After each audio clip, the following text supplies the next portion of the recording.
The king honors Mordecai. On that night the king could not sleep. And he gave orders to bring the book of memorable deeds, the chronicles, and they were read before the king.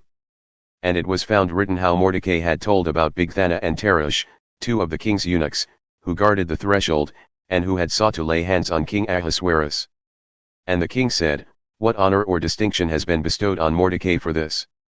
The king's young men who attended him said, "Nothing has been done for him." And the king said, "Who is in the court?" Now Haman had just entered the outer court of the king's palace to speak to the king about having Mordecai hanged on the gallows that he had prepared for him. And the king's young men told him, "Haman is there, standing in the court." And the king said, "Let him come in." So Haman came in, and the king said to him, "What should be done to the man whom the king delights to honor?" And Haman said to himself, "Whom would the king delight to honor more than me?"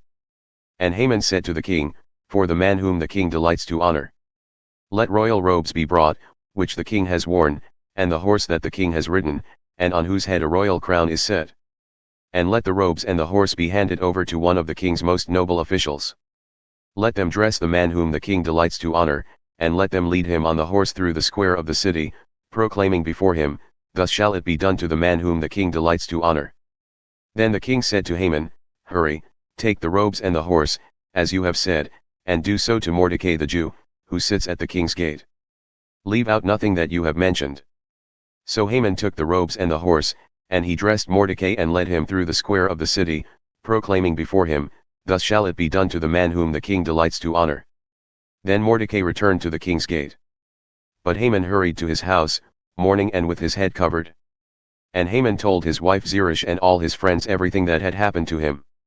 Then his wise men and his wife Zeresh said to him, "If Mordecai, before whom you have begun to fall, is of the Jewish people, you will not overcome him but will surely fall before him." Esther reveals Haman's plot. While they were yet talking with him, the king's eunuchs arrived and hurried to bring Haman to the feast that Esther had prepared.